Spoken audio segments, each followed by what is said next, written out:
എല്ലാവർക്കും നമസ്കാരം. ഇന്നിങ്ങനെ ഒരു വീഡിയോ ചെയ്യുന്നത് സ്മൃതി മെഡിറ്റേഷൻ എന്നെക്കുറിച്ച് കുറച്ച് കാര്യങ്ങൾ സംസാരിക്കാൻ വേണ്ടിയാണ്. നിങ്ങൾ കുറച്ച് ആൾക്കാരെങ്കിലും കേട്ടിട്ടുണ്ടാവും സ്മൃതി മെഡിറ്റേഷനെ കുറിച്ച്. എന്താണ് സ്മൃതി മെഡിറ്റേഷൻ? ഇത് ആയുർവേദത്തിലെ ഒരു സൈക്കോതെറാപ്പിക് മെത്തേഡാണ്. ഇതിലെ സ്മൃതി എന്ന് വെച്ചാൽ എന്താണ്? ഓർത്തെടുക്കുക, റീകളക്ട് ചെയ്യുക, മെമ്മറൈസ് ചെയ്യുക എന്നൊക്കെയുള്ള ഒരു മീനിങ് ആണ് സ്മൃതിക്ക് വരുന്നത്. അപ്പോൾ സ്മൃതി മെഡിറ്റേഷൻ എന്ന് വെച്ചാൽ എന്താണ്? നിങ്ങൾ നിങ്ങളുടെ ഉള്ളിൽ തന്നെ സപ്രസ് ചെയ്ത് വെച്ചിരിക്കുന്ന പല കാര്യങ്ങളെയും ഓർത്തെടുത്തുകൊണ്ട് അതിനെ ഒരു ജഡ്ജ്മെന്റും ഇല്ലാണ്ട് ഹീൽ ചെയ്യുന്ന ഒരു പ്രോസസ്സാണ് ഇതിലൂടെ സംഭവിക്കുന്നത്. ഇനി നിങ്ങളിൽ ഒരാൾ ഈ ഒരു സെഷൻ അറ്റൻഡ് ചെയ്യുകയാണെങ്കിൽ എന്തൊക്കെ പ്രോസസ്സിലൂടെ നിങ്ങൾ കടന്നു പോകേണ്ടി വരും എന്നുള്ള കാര്യം പറയാം. ആദ്യം നിങ്ങളും നിങ്ങളെ ഫിസിഷ്യനുമായി ഒരു ഇന്ററാക്റ്റീവ് സെഷൻ ഉണ്ടാവും.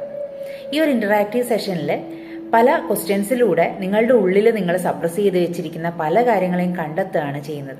അതിനുശേഷം ഇതിൽ നിന്നൊക്കെ നിങ്ങൾ തന്നെ ഒരു ഗോൾ അവിടെ സെറ്റ് ചെയ്യുന്നു. മുന്നോട്ടുള്ള യാത്രയ്ക്ക് വേണ്ടി ഒരു ഗോൾ സെറ്റ് ചെയ്യുന്നു. പിന്നെ ഒരു ഗൈഡഡ് മെഡിറ്റേഷനിലൂടെ പോവുകയാണ് ചെയ്യുന്നത്. ഈ ഒരു ഗൈഡഡ് മെഡിറ്റേഷൻ ബാക്കിയുള്ള മെഡിറ്റേഷനിൽ നിന്ന് വ്യത്യസ്തമാവുന്നത് എങ്ങനെയാണെന്ന് വെച്ചാൽ, നമ്മൾ ഇതിൽ ഈ ഫിസിഷ്യൻ നിങ്ങളെ ഗൈഡ് ചെയ്യുക മാത്രമാണ് അവിടെ ചെയ്യുന്നത്. നിങ്ങൾ തന്നെയാണ് നിങ്ങളുടെ മുന്നോട്ടുള്ള പോക്കിനെ നിയന്ത്രിക്കുന്നതും ഹീൽ ചെയ്യുന്നതും ഒക്കെ നിങ്ങൾ തന്നെയാണ്. ഒരു ജഡ്ജ്മെന്റും ഇല്ലാതെ നിങ്ങൾ തന്നെയാണ് അതിനെ മുന്നോട്ടേക്ക് നയിക്കുന്നത്. അങ്ങനെ ഒരു കംപ്ലീറ്റ് സെഷന് ശേഷം പല കാര്യങ്ങളും നിങ്ങൾക്ക് തന്നെ ജീവിതത്തിൽ മാറ്റിയെടുക്കാൻ വേണ്ടി പറ്റുന്ന ഒരു കാര്യമാണ് ഇതിൻ്റെ ഒരു കംപ്ലീഷനോടുകൂടെ സംഭവിക്കുന്നത്. ഇനി ആർക്കൊക്കെ ഈ ഒരു സെഷൻ അറ്റൻഡ് ചെയ്യാം?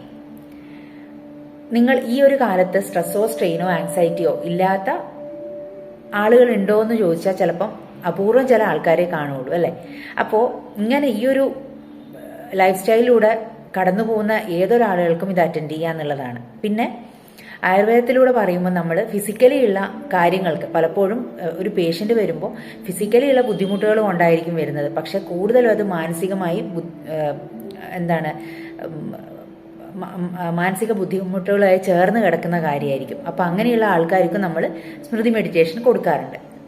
ഇനി കുറവ് ഉള്ളവർ, അത് തീരെ രാത്രി ഉറങ്ങാൻ പറ്റുന്നില്ല എന്നുള്ള ബുദ്ധിമുട്ടുള്ള ആൾക്കാർ, ഭയങ്കര നൈറ്റ് മെയർസ് വരുന്ന ആൾക്കാർ, ഇങ്ങനെയുള്ള ആൾക്കാരിലൊക്കെ 1-2 സെഷൻസ് കഴിയുമ്പോഴത്തേക്ക് അതിൻ്റെ വളരെയധികം മാറ്റം കാണാൻ വേണ്ടി പറ്റിയിട്ടുണ്ട് ഈ ഒരു മെഡിറ്റേഷൻ സെഷനൊക്കെ അറ്റൻഡ് ചെയ്ത് കഴിയുമ്പോഴത്തേക്ക്. ഇനി എത്ര സെഷൻസ് ചെയ്യേണ്ടി വരും? ഈ സെഷൻസ് എത്ര ചെയ്യേണ്ടി വരും എന്നുള്ളത് അത് നിങ്ങളുടെ കണ്ടീഷൻ പോലെ ഇരിക്കും. അതായത്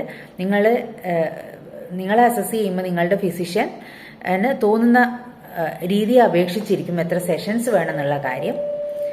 ഇത് ഓൺലൈനായും ഓഫ്ലൈനായും ചെയ്യാറുണ്ട്. അപ്പം ഓൺലൈനായി ചെയ്യുമ്പോൾ അതിൽ അറ്റൻഡ് ചെയ്യാൻ താല്പര്യമുള്ള ആളുകൾക്ക് ഇതിൽ കാണുന്ന ഡിസ്ക്രിപ്ഷൻ ബോക്സിൽ കാണുന്ന നമ്പറിൽ കോൺടാക്ട് ചെയ്യാവുന്നതാണ്. വാട്സപ്പ് മെസ്സേജ് അയക്കാവുന്നതാണ്.